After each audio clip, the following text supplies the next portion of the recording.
Mike Mossaro here, joined once again by Ricky Craven for an encore performance of NASCAR Now. And I don't know about you, Ricky, but I can start to feel the excitement building in Richmond. Yeah, I could feel the pressure building before the first show. Now you got drivers like Kyle Busch, Jeff Gordon, who have climbed the ladder in speed.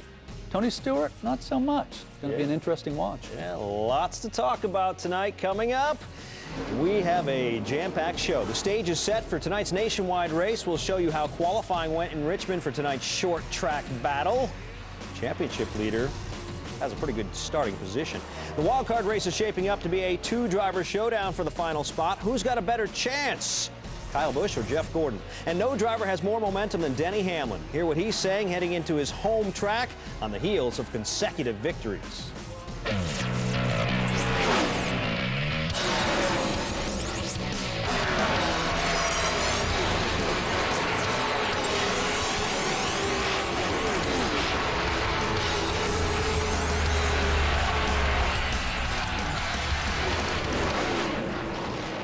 Welcome to NASCAR Now, presented by John Deere. The Nationwide Series getting prepared to make its second visit to Richmond of the season. Qualifying just completed moments ago. Danica Patrick was on the racetrack. She'll start mid-pack with a speed of 120.35 miles per hour. She'll start 24th. Elliott Sadler, your championship leader, didn't have quite enough to win the pole, but he'll start toward the front, 12th on the grid.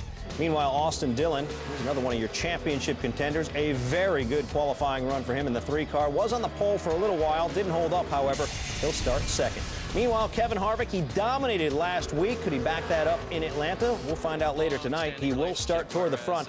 He'll roll off third this evening. Meanwhile, your championship leader, Ricky Stenhouse Jr., he was the winner last week in Atlanta, and, well, he continues to have that momentum. He is your pole sitter tonight, and he's standing by with Ryan McGee. Yes, sir. And Ricky Stenhouse Jr., of course, your defending Nationwide Series champion and wants to make it 2 in a row. Pretty good place to start tonight. It's a great place to start after our finish last week. We had a great practice in our Ford EcoBoost Mustang and was able to grab the pole there. That's always a good place to start for tonight. Get the best pit box and just a great momentum, to carry on from last week. But you never won here, run well. I think you had 3 top 5s and 5 starts. Yeah. But you had a chance to win this race a year ago. But this place is similar to Iowa where you've had a ton of success. Does that translate from one place to the other? I think so. Our setups are similar. You race the racetrack a little different, but a lot of these guys have had a little more experience here. I think Iowa, our experience levels are all about the same because it's a new track. But like Kevin and Denny and those guys have a lot of experience here, and I think that's where you see the difference. So if we can maintain, what we've done throughout the races here in the past and make good adjustments, I think we'll have a shot at the win. We had a shot at this one last year and ran out of gas. So hopefully that doesn't happen and we can have good points tonight. All right, ran out of gas last year, looked a little bummed a week ago tonight. He looks a lot happier tonight, Mike. Yeah, lots of reason to be happy as he tries to close the gap on the championship leader, Elliott Sadler. Stenhouse trailing by 12 points at the moment. He knocked fellow championship contender Austin Dillon off the front row. As we mentioned, Dillon will start second. Among the other title contenders, Sam Hornish Jr. starts 4th and Elliott Sadler 12th. Kyle Busch is not in tonight's field, which allows him to concentrate on something a little bit more important. I feel like Jeff's probably our biggest threat. Certainly this is a great track for Kyle. Tonight it's Kyle picking up his first win of the 2012 season here in Richmond. It was a gift, and I just don't know where it came from.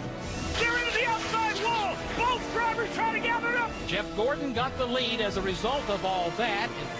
We never gave up on one another, as a team, or on our abilities. We're in the chase this week. We just got to protect our spot. This chase is too important for me not to make a move like that. Both Kyle Busch and Jeff Gordon control their own destinies for the final wild card spot. Both can clinch a chase spot with a victory. If none of the other one-win wild card drivers win at Richmond, Busch can also clinch a wild card by finishing 12th or better. And he's finished 6th or better in the last 7 Richmond races. Meanwhile, Jeff Gordon still talking about his approach last week and going into this one. Yeah, I mean, at the time, you make that split-second decision, and I had a pretty good run, and yeah, I wish I would have either just dive bombed him on the inside or gotten on his bumper and loosened him up. But we were going for the win. We were in a great position there, and I made the best decision I could at the moment. I'm always going to go with try to pass him clean route first, and then after that, then you got to use the bumper or do other things. And so now looking back on it, I wish I would have done that. Regardless of the way things stand right now, Jeff Gordon certainly has a shot at winning this championship. A win and he's in. What do you think his mindset is? I think his mindset isn't having a good practice, which I think he has. He needs to qualify well, and he needs to get to the leaderboard, needs to be #1 sooner rather than later. I think the only chance he has, other than winning, and you did a great job spelling it all out, Mike, he's got to apply pressure to the 18 team. Not just Kyle Busch, but the 18 team. Anything, it's a short track, anything could complicate matters for Kyle Busch. A bad pit stop gets you back in traffic, gets you amongst the drivers that are fighting for their life. A problem, a flat tire, puts you 2 laps down under green at Richmond. But having said that, you know that Kyle's in a position of strength. He's won 4 of the last 7 races at Richmond. When a driver has that kind of dominance at a track, he has knowledge and he has reference. He has knowledge of what he's expecting to feel in his car in practice, and he has the reference on where to put that left front tire, where to go back to the gas, right? I mean, that's invaluable. That's the advantage that Kyle has. Yeah, and certainly his history at Richmond indicates he's the guy to beat. Let's go back to Jeff Gordon, though, a little bit. Last week, when that race ended, a lot of people scratching their head wondering, why didn't he use the front bumper? That win is everything. Of course, that was Atlanta, a very fast mile-and-a-half racetrack.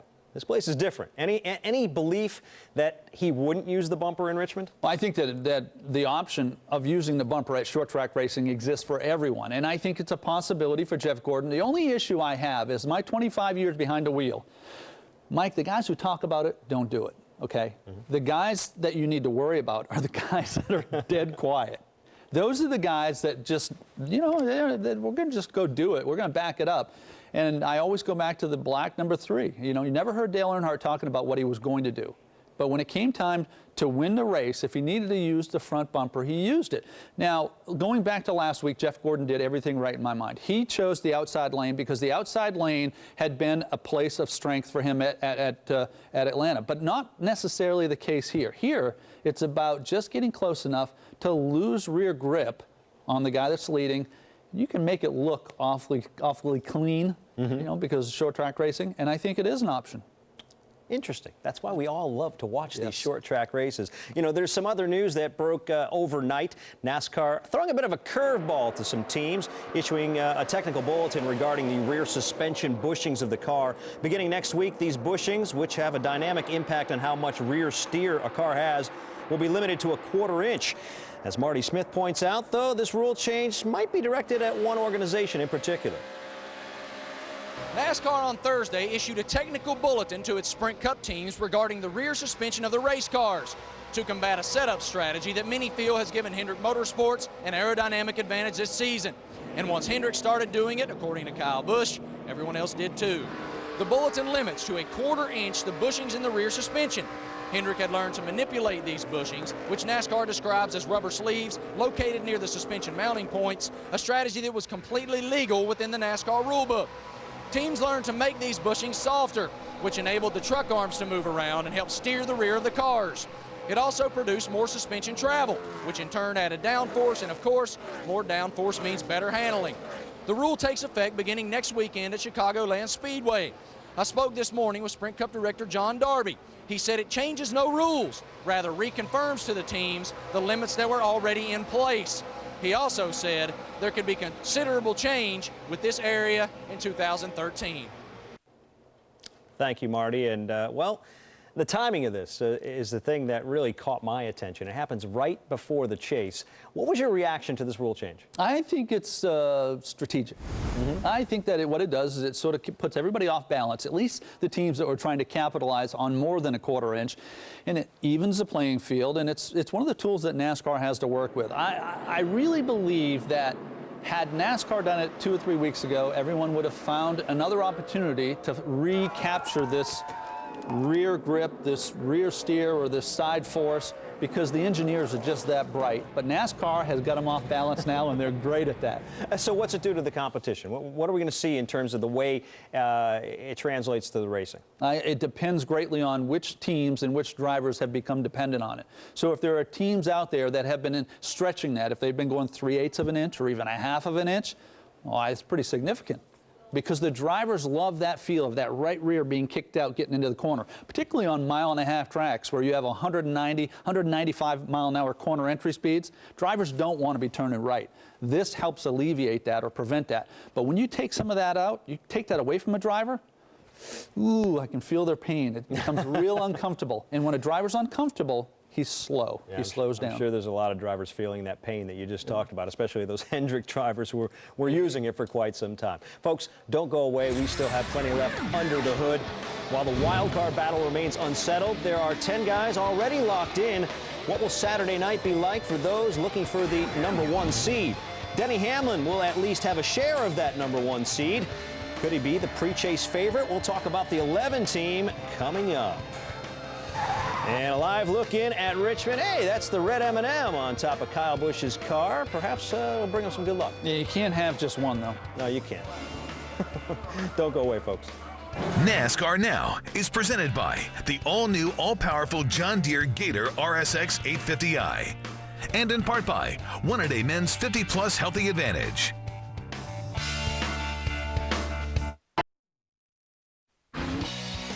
Welcome back to NASCAR Now, presented by John Deere. And Hamlin now with a big run at Edwards. Now, can he put the slide job on him? Hamlin to the lead. Clear, clear, clear. Checkered flag is up. Denny Hamlin wins the night race at Bristol. I don't know what to say, man. I'm so damn happy. Gordon desperately needs this win. Can he hook it up? No! Denny Hamlin takes the checkered flag and wins in Atlanta. Back-to-back wins for Denny Hamlin. And that's what championship teams are made of. They step up when you have to. It's been a great couple of weeks for Denny Hamlin, and regardless of what happens in Richmond, he's guaranteed to enter the chase, having won at least 2 of the last 3 regular season races. He joins Jimmy Johnson as the only other driver to do that. Johnson has done it twice and went on to win the title both times. Hamlin will attempt to be the first driver since Johnson in 2007 to win 3 straight races at any period in the season. So, what will his approach be Saturday night? The thing is, when you come to Richmond in the fall, everyone's got a different agenda. You know, for us, it's to do everything we can to win and get bonus points, and it's the same for the other 10 guys in our position right now. You know, the reason we're running well is our cars are getting better. Me and Darian's relationship's getting better, our communication's getting better.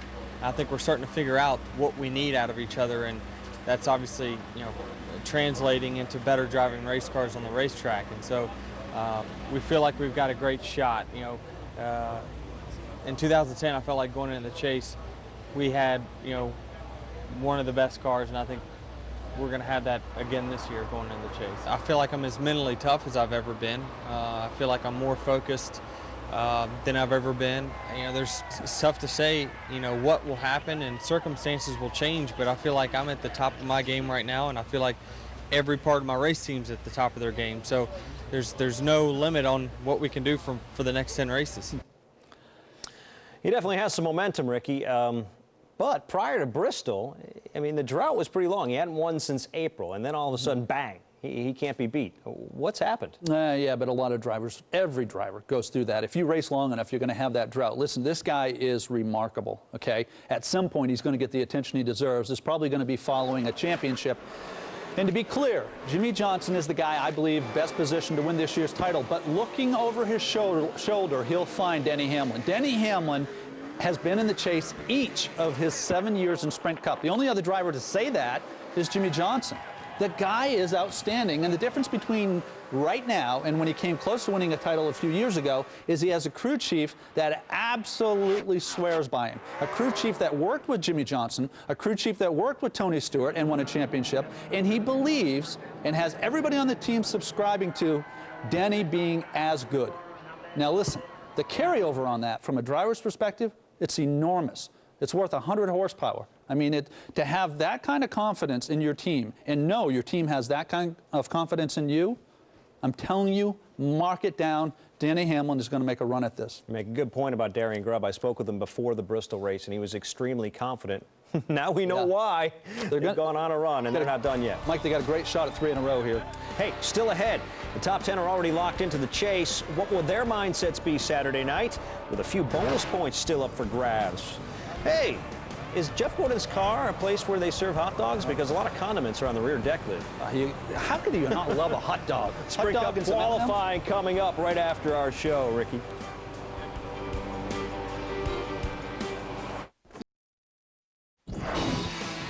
Lug Notes is brought to you by the all-new, all-powerful John Deere Gator RSX 850i. According to ESPN.com's David Newton, Kurt Busch and Richard Childress have discussed possibly driving a fourth car in the RCR stables if sponsorship can be found. Junior Motorsports has parted ways with competition director Tony Uri Sr. Uri Sr. had been competition director and crew chief for the team for the last 5 years. Finally, when Ken Schrader takes the green flag Saturday, he'll become the 10th driver in NASCAR Cup Series history to make 750 starts. There are 10 guys locked into the chase already, so what's on their mind heading into Saturday? When the chase format first came out, they said it was going to be impossible to win it without winning. And Tony won the championship without winning a race the first time he won in the chase, and this time he won 5 races and won it. So I mean, I think anything's possible. You know, all it takes is more points than the other 11 guys. So it's pretty much dependent on what happens with the other 11 guys for how many points you need. I mean, it's hard to predict what's going to happen. I mean, I wouldn't have predicted last year was going to end up the way it did, but you know, I wouldn't have predicted that this year was going to be the way it is right now either. So I'm just trying to take it a race at a time right now. I mean, I want to take in every point that I can of the chase, and you know, missed out on a few opportunities here of late, and would love to get you know, a few more to take in with me. The season we've had, the opportunity we have, that I feel like I have as a driver to win the championship, that I feel like our team has to compete every week. But you probably have to calm yourself down a little bit just to realize it's 10 individual races, and you gotta do your best in every single one. Dale Earnhardt Jr. is back in the chase after finishing 7th last year. It's the first time he's made back-to-back chases. On the other hand, Jimmy Johnson and Denny Hamlin are back in the chase. Neither has missed the chase as a full-time Cup driver. And Michael Waltrip Racing has 2 drivers in, Martin Truex Jr. and Clint Bowyer. The first time that organization has ever had a chaser. And one of the races within the race, Ricky, is the race for the #1 seed right now. Now, you got Denny Hamlin. He's got 4 victories. There's 3 other drivers with 3 wins. How intense is this battle on Saturday night? Well, I think it needs to be intense for every one of these drivers that have locked themselves into the chase. And I think the risk is that if you get a little complacent, and I'm not sure that's the right word, but a lackadaisical, or you say, look, it's a throwaway race. You know, let's just go have some fun, just air it out. I think there's a lot of risk with that. I think that there needs to be this urgency to be at your best, race as though your life depends on it, because that's what the chase is going to be like. And I don't think that you can turn it off and turn it on. I like Jimmy Johnson's comments. He's like, we let a few slip away. We can't afford for that to happen. Got to go out and grab those 3 points. There's so many storylines. Another one that's interesting to me is Casey Kane. He sits there 11th. I mean, he's going to get a chase berth, but he could crack the top 10. And all of a sudden, those 2 victories he has this year are worth bonus points. Worth 6 points, yeah. So what do you expect out of him? I think this team is remarkable also. I really like the combination of he and Kenny Francis. They've done a fantastic job transitioning to these cars, this organization. And in the last 10 races, they have accumulated the 2nd most points. So if you look at the beginning of the year, Mike, it was just a horrendous start, horrible. But you look at where they've come since then, and they're marching in the right direction. And I absolutely believe this team will continue to get better and better and better. I'm not ready to put them in the same category as Jimmy Johnson or Denny Hamlin. But listen, if they get much better, you won't have a choice, right? Because, you know, 2 wins going into the chase and maybe 3 would be a great start. You know, nobody made Tony Stewart the favorite heading into the chase last year either. So who knows? Folks, don't go away. We still have plenty to come. And we have some pretty interesting stuff after the show, too. Sprint Cup Series qualifying. You can see the cars getting ready on the grid out in Richmond. There's one of the favorites of the poll, Denny Hamlin. NASCAR Now is presented by the all-new, all-powerful John Deere Gator RSX 850i.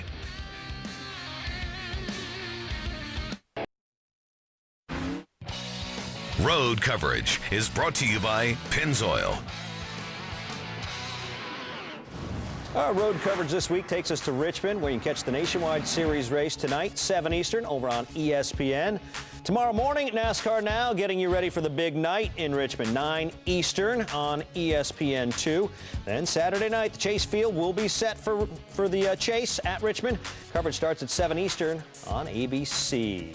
And qualifying for the Sprint Cup Series is next. What are you most curious to see? Probably most curious to see where Kyle Busch and Jeff Gordon line up, because these two are sort of playing off one another. The rest of the drivers with a chance to make the playoffs, it's Hail Mary time, as you said earlier, so it really doesn't matter that much. Kyle got better in practice as the day went on, Mike. I think he's in a position where he could qualify top 10. That would go a long way in staying on this path. How critical is this qualifying session for guys like Kyle, Jeff, maybe even Joey Logano? He's got a real long shot. But, yeah. I mean, those guys that are still fighting for a wild card. Very important. It's difficult to come back from qualifying for two reasons. Number one, it determines your selection for pit road. This is a very tight pit road. Getting that early pit stall down toward turn 1 is critical. And then also just maneuvering through traffic a lot of times takes the goodness out of a car. You look at this car right here, the 24 with Jeff in practice. Looks so good, so smooth, but he's got the whole racetrack to himself. This is great if you're leading the race. But if you got to maneuver through 20 cars, the chance of tearing up a fender, the chance of burning off the rear tires, Mike, are exaggerated. That's a hard way to do business. One other thing I'm looking at, Brad Keselowski stands out to me right now. I mean, as far as race trim, this car looks awesome. He doesn't look that fast, though, in a short run. So if he can qualify in the top 10, I know who my pick is going to be tomorrow for the NASCAR Now show. All right, well, I'm going to make you make a pick now because, you know, qualifying is up next. So who's going to win the pole? I'm going to go out on a limb a little bit and say RCR car. Jeff Burton was fast in both practices. Kevin Harvick looked very good in both races in Atlanta. I think the momentum might have shifted for Richard Childress and his organization.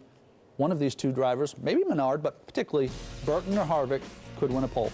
There's Jeff Burton. He'll be the last to go out, I'm told, in qualifying later on, and, well, just moments away, actually. Ricky, great job today. Good to see you. We'll talk again tomorrow morning, 9 o'clock. Hope to see you here on NASCAR Now. Time for us, however, now to throw things back out to the folks out in Richmond. Our broadcast team ready to give you Sprint Cup Series qualifying coverage, and we'll toss it on over to my buddy, Alan Bestwick.